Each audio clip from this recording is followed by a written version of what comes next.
Glória a Deus. Amados, nós estamos pregando uma série de mensagens, começamos no domingo passado com o título Simulacro. Para quem não veio domingo passado e quiser assistir a primeira mensagem, está no YouTube. Mas simulacro é uma expressão da filosofia, ou da questão comportamental, que fala parece, mas não é. Que é a ideia do filme Matrix, aquela pílula. E nós temos falando um pouco sobre aquilo que Paulo vai perceber. Oh, Deus te abençoe. A ti, Rafael, Gabi, a Laís. Rafael, então, eu falei Rafael. Eu falei o quê? Falei Rafael. Olha, dessa eu acertei. E dentro desse contexto, amado, nós temos nos preocupado em realmente trazer aquilo que Paulo se preocupou com a igreja da Galácia para os nossos dias de hoje. Na Bíblia, Eugene Peterson, sabe que eu gosto muito de trazê-la? Esse mesmo versículo está assim, ó.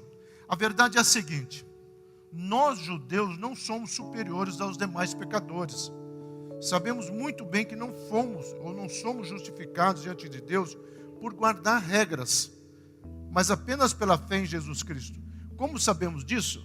Porque nós tentamos. Eu gosto muito dessa expressão. Nós tentamos. E com o melhor sistema de regras do mundo, sabendo que ninguém pode agradar a Deus por esforço próprio. Cremos no Messias para sermos justificados por Deus. Isso nunca acontecerá por praticarmos o bem. Paulo, ele começa a entender, amado, e se Paulo estivesse nos dias de hoje, ele também entenderia o que está acontecendo nesse momento que a sociedade está vivendo uma superficialidade, redes sociais, inteligência artificial. Conseguiram fazer a voz do John Lennon. E os Beatles vão lançar um disco com o John Lennon, acredita nisso? Tá? Então, nesse momento que nós estamos vivendo tantas coisas extraordinárias e até assustadoras, talvez Paulo olharia para tudo isso e dizer, mas espera aí, como é que está a nossa relação com Deus? Como é que está essa dinâmica do culto? Como é que é isso para vocês? E às vezes nós precisamos talvez trabalhar nesse livro de Gálatas, que graças a Deus essa semana me permitiu continuar, porque quando nós olhamos o que algumas situações estão sendo projetadas e pregadas, nós corremos o risco de cair exatamente no que Paulo combate aos Gálatas, a religiosidade. Uma religiosidade feita de usos e costumes, de acertos, de obras. E Paulo fala, não, vocês entenderam tudo errado. Porque nos dias atuais é o que acontece tanto na igreja evangélica protestante quanto na igreja católica, os dois segmentos que seguem, né, a palavra de Deus, os judeus messiânicos. Mas o próprio judeus messiânicos, eu estava sexta-feira assistindo uma entrevista que me mandaram, e eu achei muito interessante de um judeu messiânico, falando que a igreja dele é sinagoga e falando dos rituais. E eu estava já terminado de preparar a mensagem, falei, mas poxa, é exatamente isso aqui que Paulo vem combater. Mas é o que nós fazemos hoje. Né? Aquela igreja tem mais poder que esta, aquele pastor é mais espiritual que aquele outro, aquele culto é isso, aquela coisa é outra. E nós criamos um monte de sistemas ou de regras, e às vezes nós queremos que a nossa regra, a nossa visão, o nosso simulacro, sirva para o outro. E nós esquecemos daquilo que Paulo vai trabalhar em Gálatas, da experiência é individual, é relacional. E nessa experiência relacional, talvez eu, Silas, vou ter um comportamento que não é bom para você, mas eu estou diante da palavra de Deus e não tem problema nenhum, porque nós criamos o que o cristão pode assistir, que série que o cristão deve assistir. E eu tenho escutado muito, eu dei uma aula quinta-feira, e alguns alunos perguntaram, que são futuros pastores, como é que funciona quando um crente quer assistir a série tal? Eu falei, amados, nós vamos começar a criar regras e cair exatamente naquilo que Paulo combateu. Então nós não estamos falando de uma libertinagem. Paulo vai falar de uma liberdade em Cristo. Uma liberdade que me traz bom senso, maturidade, até para parar coisas que eu entendo que não me afeta, mas eu vou entender isso e eu quero parar com isso. Coisas pequenas ou coisas grandes ao luz dos homens, mas coisas que Deus talvez vai pedir para a minha vida. Eu nunca esqueço, lá em Curitiba, nesse processo de orar de madrugada, buscando Deus de madrugada, e uma vez Deus falou assim, ó, você vai para a praia, e você vai ficar uma semana lá na praia, e você não vai levar nenhum livro. Mas você sabe o que é para mim ficar uma semana sem ler jornal, revista ou qualquer livro? Foi uma coisa muito complicada. Mas foi uma semana onde Deus me ensinou a me aquietar e esperar nele e falar com ele. Eu tenho tido algumas experiências e eu não vou. Eu estou numa crise existencial, abrindo um parênteses da mensagem, porque de uns dias para cá, eu sempre acordei 2:55 para orar, isso é automático. Mas de uns dias para cá tem acontecido um fenômeno diferente comigo. Eu tenho acordado esse mesmo horário, eu orava até as 3:20, 3:30. E agora eu tenho, literalmente, eu não tenho medo de dizer e assumir, eu tenho sido arrebatado. E às vezes eu fico horas conversando. Essa semana eu conversei com algumas pessoas aqui no mundo espiritual. E Deus me trouxe algumas informações que eu sei que são de coisas escatológicas, geopolíticas. E eu sei que foi Deus por uma série de questões. Mas onde que eu quero chegar? E quando eu volto, eu acho que passou 2, 3 horas. Falei, já deve estar a hora de eu levantar, que eu levanto 5:15 para correr. Já está na hora. E passou só 4 minutos. E aí, ontem Deus falou, Silas, 1 minuto aqui pode ser 3 horas aí na terra. Então, você não precisa mais de 20 minutos, nem de meia hora. Você precisa de 1 minuto na minha presença. E é por isso, talvez, que aquela música, né, colocasse um anel no meu dedo, tem falado muito comigo. E tem sido algo... Mas amém. Eu falei para eles que eu não ia contar essas coisas. A gente falou, pois, você não vai entender. Mas vocês me entendem, né? É Rafael, Pedro e Sião. Vou adiantar uma coisa dos 3 homens. Rafael, o Senhor que cura. Pedro, a palavra. A palavra cura e a palavra leva uma vida curada a Sião. A cidade dos justos. Por isso que eu falei, Deus, o Senhor me falou de 3 homens. Porque Deus falou de 3 meninos que iam nascer aqui, nessas transições. Aí uma grávida, eu já sabia que era homem. A segunda, sabia que era homem. A terceira, sabia que era homem. Aí essa semana Deus me falou isso. Rafael, o curado pela palavra, chegará a Sião. É pena que a Scarlett não está aqui, nem a Franciele. Mas amém. Bom, esta frase, o justo viverá pela fé, é que deu revolução e mexeu com a cabeça de Lutero e o coração. Lutero entendeu que nessa caminhada com Deus, não é a religiosidade, uso e costume. Eu vou repetir sempre, não é libertinagem. Mas é você entender que é a fé que vai mover, deve mover o meu e o seu coração. Então viver pela fé muitas vezes é ser uma contracultura para os valores atuais. Porque enquanto o mundo ou aí fora está se propagando alguns pontos, a minha fé, a minha crença está dizendo o contrário. E a minha crença me leva a entender que existe uma nova Jerusalém. E agora nessas viagens, está mais do que crendo, já cria. A minha fé leva eu a entender que é um valor maior que eu, Silas, preciso viver. Que não é fácil. Que não é fácil. Mas não é a igreja que vai me ensinar. Mas é a minha vida com Deus que vai criar isso no meu coração. E aí o Silas não é mais aquele cara que é religioso, que é pastor. É o Silas, filho de Deus, vivendo nesse mundo, esperando o arrebatamento, mas crendo que enquanto esse arrebatamento não chegar, eu sou luz nas trevas. Eu sou sal numa sociedade talvez contaminada. Ah, vocês apagaram aí. Não, está ótimo. Está até melhor, viu? Não, pode deixar meio... Aquele tom azul assim para combinar com o meu blazer, fica bom. Viver pela fé é crer que aquele que começou a boa obra vai terminar. Isso é viver pela fé. É você saber que eu e você estamos num processo de cura. Nós estamos num processo diário, meu amado. Eu preciso dessa cura, você precisa dessa cura. Eu já citei aqui algumas vezes, né, dentro do que nós estamos falando, que Lutero vai trabalhar esse texto. E eu amo essa frase de Lutero quando ele fala, né? E ele é questionado. Existem 2 versões. Uma é ele que falou e outra que alguém que ele batizou perguntou para ele. Mas a ideia é que alguém chega, o próprio Lutero fala assim, ó, eu mergulhei nas águas do batismo, acabei de matar o meu velho homem. Aí vem a grande frase. Não, ele fala assim, o desgraçado sabia nadar. E ele fala que nós vamos ter que enfrentar isso todos os dias. E é viver pela fé, isso é você acreditar que há algo que Deus está fazendo. Então viver pela fé é celebrar a vitória, mesmo que ela esteja talvez indo errado aos nossos olhos. O problema nós chamamos uma expectativa que nós criamos, onde Deus vai fazer assim, assim e assim. Nesse triunfalismo, que às vezes o evangelho está só pregando sem comprometimento, sem uma vida no altar e sem toma tua cruz e siga-me. Nós podemos correr o risco do primeiro momento onde Deus começa a trabalhar no meu caráter, e não é fácil trabalhar no meu caráter nem no seu caráter, nós olhamos para aquela situação, e assim como o povo no deserto, diante daquela água amarga, esqueceu de tudo que Deus fez, esqueceu de olhar para trás, como diz aquele cântico, quantas bênçãos, quantas são, e ficará surpreso em ver o quanto que Deus já fez. Nós precisamos avançar nesse momento onde a minha fé vai dizer, eu não estou enxergando, mas eu sei que Deus está no controle. Eu não estou conseguindo apalpar, mas eu sei que eu ainda irei apalpar.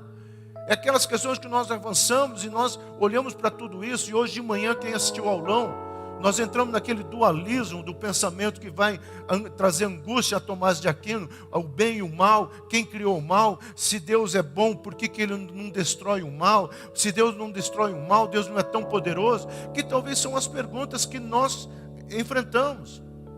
Esse frio, você não tem ideia, as dores que a pastora está enfrentando. E às vezes eu fico olhando para aquilo, e o tanto que nós estamos gastando com remédio também. E às vezes eu olho para tudo aquilo e eu falo, mas peraí. E às vezes vem uma cobrança, você é pastor, você tem orado por pessoas, Deus tem usado na vida de pessoas. E às vezes nesse dualismo, nessa quase bipolaridade de crise existencial, nós podemos correr o risco de não olharmos e dizer, Senhor, está difícil, mas eu sei que o Senhor tem o melhor para as nossas vidas. Viver pela fé, meu amado, é viver acima dessa mediocridade religiosa que leva quase Deus ser um Aladim da lâmpada mágica para ficar atendendo os nossos desejos. Nesse frio, em primeiro lugar, quero parabenizar alguns homens da Monte Hebron que tomaram banho nesses dias. Eu vi que nessa igreja a gente mata a onça pela mão. É que naquele caboclo, aquele cidadão lá de Barretos.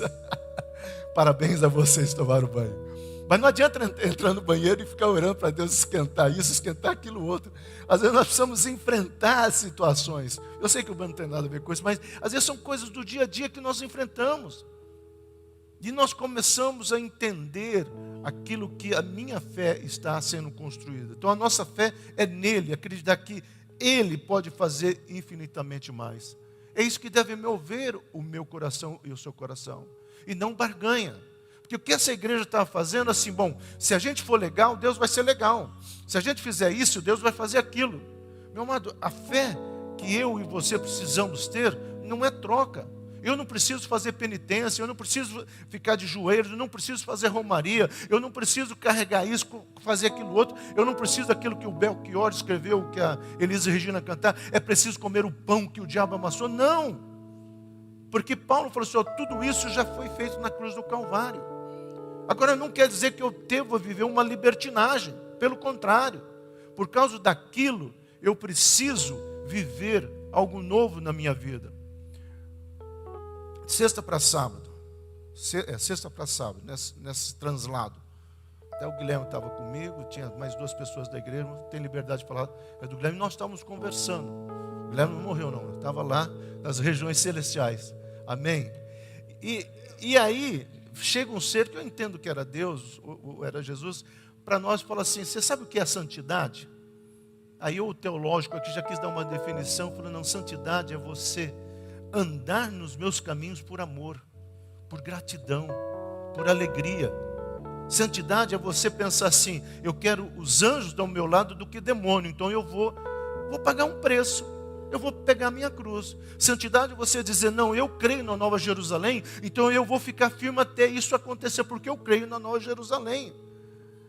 E esse ser fala assim, santidade não é você ficar numa religiosidade. Santidade deveria ser algo prazeroso, por causa do meu amor sobre a vida de vocês. Meu amor. Depois teve um outro dia que vai falar um assunto muito interessante, se eu tiver liberdade, mas não estou mostrando e não dando a cocada não, tá, amados? Mas é que realmente eu tenho me questionado sobre essas viagens muito. Mas eu tenho visto isso aqui, o quanto que Deus tem planos e propósitos. E eu creio, amados, sim, que nós estamos vivendo, e talvez quando Deus falou do Rafael, do Pedro, do Sião, que é uma Zion, né, que é uma mensagem, talvez, que Deus criptografada, quem é de TI sabe melhor do que eu. Talvez o que Deus está falando é que essa geração que está sendo preparada aqui na Monte Hebron, os adolescentes que estão sendo preparados aqui, é a geração que talvez vai viver a coisa mais linda, que é ver o céu se abrindo, os anjos tocando a trombeta. Mas até lá, muitas coisas estão acontecendo no mundo espiritual, nessa grande conferência geopolítica, e talvez eu volte a falar sobre isso, e talvez eu volte a direcionar algumas questões a mais, mas eu ainda estou tendencioso, né? Domingo que vem eu vou falar sobre a tribo de Gade, no outro domingo talvez eu fale sobre o mundo espiritual, batalha espiritual, que talvez nós precisamos entender o que é essa fé, que me leva talvez a olhar para tudo isso e dizer, peraí, eu sei quem é o meu Redentor, eu sei o que Ele tem para a minha vida. E por isso Paulo fala, sabendo que o homem não é justificado. A palavra de Caio significa declaração feita por um rei, tornando a pessoa justa. Eu gosto muito disso aqui, trazer evidências da justiça. Paulo fala o seguinte, Silas, sabe o que traz a evidência da tua justificação? Agora, o que é justificação, amado? Aqui talvez uma coisa que nós precisamos entender. Porque às vezes nós olhamos e achamos que justificação é simplesmente o perdão do pecado na cruz, pecado lá de trás. Não, justificação é muito mais do que isso. Justificação é como se fosse uma marca existencial que o mundo espiritual reconhece, onde Hebreus capítulo 8 vai dizer que é uma lei escrita no meu coração, que o mundo espiritual sabe, o Silas pertence ao Senhor. O Silas é propriedade de Deus, e o Silas tem passagem para Nova Jerusalém. Só que eu preciso entender que se essa declaração foi dada, me resta e me cabe, como nós estávamos conversando na região celestial, sobre santidade. Que é eu procurar viver uma vida separada por amor, por gratidão, porque eu não quero ficar com demônios, eu quero ficar do lado dos anjos, adorando ao Senhor. Então é uma questão de bom senso de avanço. Então na sua epístola aos Gálatas, o apóstolo Paulo diz que a igreja de Cristo, veja só que coisa interessante, recebeu o Espírito, nasceu segundo o Espírito, anda no Espírito, é guiado pelo Espírito, produz fruto do Espírito, vive no Espírito, mas ainda não está no céu. Nós ainda estamos aqui, mas aqui nós temos o Espírito Santo, nascemos porque o Espírito Santo produz em nós essa boa obra, andamos, somos guiados, produzimos fruto e vivemos no Espírito. O entendimento do apóstolo Paulo era fantástico nessa questão teológica de que quando você entregou sua vida ao Senhor Jesus Cristo, e aqui está a minha prova, da minha certeza da minha salvação, porque o Espírito Santo vai me levar a viver em alegria essa santidade, o Espírito Santo vai me incomodar para viver nos caminhos do Senhor. Uma vez uma pessoa perguntou, pastor, como é que eu tenho certeza da minha salvação? Eu falei, se você tem sede de Deus, você tem sede de ler a palavra, você ama orar, você ama cantar adorando a Deus, já é uma prova de que Deus está contigo. Porque o diabo não vai fazer isso. Agora, nós precisamos entender, e Paulo vai trabalhar aos Filipenses, talvez terminando essa carta, nós vamos ou para Colossenses ou Filipenses, mas Paulo vai entender aos Filipenses sobre a necessidade que eu e você temos de perseguir essa vida cristã. Então, nossa salvação não se deu por causa da cruz, mas por causa do sangue do nosso Senhor. Amado, até o 4º século da igreja, a igreja, nossa igreja, que nasceu lá em Atos, que recebe o nome de católica, por causa da palavra catolicismo, a igreja, até o 3º, 4º século, ela fazia o sinal da cruz com o dedão. Né? A partir do século V, VI, eles passaram a fazer o sinal da cruz com os 3 dedos, simbolizando o Pai, o Filho e o Espírito Santo. Só que quando Lutero e Zwinglio começam as reformas, Lutero percebe uma coisa que está acontecendo hoje, tá? Já vou chegar no nosso lado aqui também. Lutero e Zwinglio começam a perceber que as pessoas estão fazendo o sinal da cruz como um amuleto, como uma superstição. Estávamos adorando muito mais a cruz, queríamos andar com crucifixo. Aí vem aquela briga, não, o católico anda com crucifixo, o crente anda com a cruz vazia. Lutero e Zwinglio falaram, gente, vocês estão adorando a cruz, um está adorando de um jeito, outro está adorando do outro, está tudo errado. Então talvez é por isso que começa a ser instituído no meio protestante, não há necessidade de fazermos o sinal da cruz. Mas nós também temos um erro muito sério, sabe qual que é? O óleo. O óleo. Porque nós também usamos o óleo como um amuleto. Podemos, né? Podemos usar o óleo. Não, eu ungi minha casa, pronto, agora está tudo bom. Então nós podemos cometer o mesmo erro que os primeiros cristãos cometeram, que é pegar um símbolo e tornar ele muito mais forte do que a verdade. Não é a cruz que me salvou, meu amado. Jesus poderia ter morrido numa cadeira de rodas, numa cadeira elétrica, só que ele não teria derramado sangue. Poderia ser decapitado, mas não era esse propósito, que ele não seria ferido. Então restou só a cruz. É isso que eu e você precisamos entender. E a cruz não é para eu e você, nós olharmos martirizando a dor, mas nós olhamos o preço que foi pago. Agora, pastor, então se a gente usa o óleo, por que não a cruz? O símbolo da cruz, né? O sinal da cruz da testa. Porque não está na Bíblia. O óleo pelo menos está na Bíblia. Nós podemos mistificar, mas não está lá. Faça o sinal da cruz, mas está lá. Unge os doentes com óleo, unge a casa com óleo. É por isso que nós praticamos, só para quem ficar com dúvida. Justificação de respeito à forma de como Deus recebe o pecador. Então isso é justificação. Justificação não é você fazer todo aquele ritual. Justificação é aquele momento que você entende que Deus fez na cruz através do seu Filho. É aquele momento que você entende que ser cristão não é mudar de igreja. Tá? Ser cristão é tomar um posicionamento no mundo espiritual. A igreja é consequência. Aí eu entendo que você tem que procurar uma igreja onde você sinta a presença de Deus. Não porque o pastor ou o padre, alguém está falando, mas porque há um movimento que você sabe. Então, não é o que os homens estão falando, mas é o que você está sentindo. Essa semana, uma pessoa falou assim: pastor, então qual que igreja você acha que é mais certa? Eu perguntei para ele: você gosta do McDonald's ou do Burger King? Não gosto do McDonald's. Pois é, eu gosto do Burger King. Eu falei: o que importa para nós? É comer um bom hambúrguer. Então, não é a igreja, a titularidade da igreja, mas é você entrar e sair alimentado, entendendo que naquele lugar se prega e se vive a palavra de Deus. E esse é o meu propósito na Monte Hebron. Por isso que nós, já disse, os pregadores aqui, têm esse cuidado de trazer isso à existência. Então, pensando dessa forma, podemos dizer que justificação é o ato de Deus declarar justo o pecador.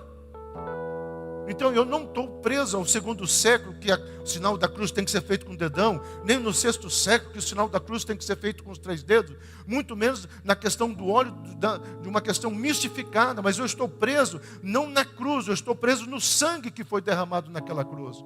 Eu estou preso naquele que morreu naquela cruz, mas ressuscitou ao 3º dia. E é isso que nós precisamos entender. Porque se Jesus não tivesse ressuscitado ao 3º dia, nós não estaríamos aqui. Porque ele ressuscitou porque era Deus apenas? Não. Ele ressuscita para completar talvez a missão maior. Agora eu quero que você entenda isso. Qual que é a missão maior? É morrer na cruz? Também foi importante. Mas a missão maior que ele tem é ser intercessor pela minha vida e pela sua vida diante do Pai. O livro de Hebreus, o autor fala assim: temos um justo mediador, aquele que morreu e ressuscitou, e que hoje intercede por mim diante do Pai. E por causa dessa intercessão, eu e você, capítulo 10, versículo 19, temos o livre-arbítrio, a liberdade, a intrepidez de entrar no Santo dos Santos. E isso foi por causa do sangue que foi derramado. E aí nós podemos questionar: por que sangue? Os meus alunos de teologia questionam: por que o sangue, por que aquilo? Eu falei: amado, eu não sei, mas o preço foi o sangue. Em Levítico está dizendo que seria o sangue. Então, quando Paulo entendeu isso, e Paulo era, e é por isso que Paulo fala aos Gálatas: olha, se tem alguém aqui que foi um praticante do judaísmo, fui eu. Se tem alguém que foi aqui um bom crente ou um bom católico, fui eu. Eu fazia romaria, eu ia para Nossa Senhora Aparecida, eu fazia isso. Eu não participava de congresso, eu peguei o óleo ungido de Israel, eu fui para Israel não sei quantas vezes. Aí Paulo está dizendo, nós duas pessoas discutindo, peraí, não é nada disso. O que a cruz significa na sua vida? Ou, melhor, o que o sangue de Cristo significa na sua vida? Porque senão o povo deveria adorar a ovelha que derramou sangue nos umbrais. E você não vê o povo sair do Egito dizendo: bendita ovelha, salve a ovelha, ou vamos adorar as ovelhas. Somos filhos das ovelhas. Mas aquele povo entendeu que o sangue daquela ovelha era uma marca maior da justificação, onde a morte passou, mas não adentrou na casa daqueles que tinham a marca do cordeiro. E era isso que Paulo estava dizendo. Então olha só, eu fui um praticante severo do judaísmo, só que eu entendi que isso aqui não me daria salvação. Que é mais Lutero, meus amados. Eu tenho as obras de Lutero aí, se vocês quiserem ver.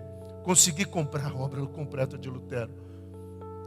Lutero, vão colocar um padre extremamente inteligente, estudioso, conhecia o hebraico, conhecia o latim.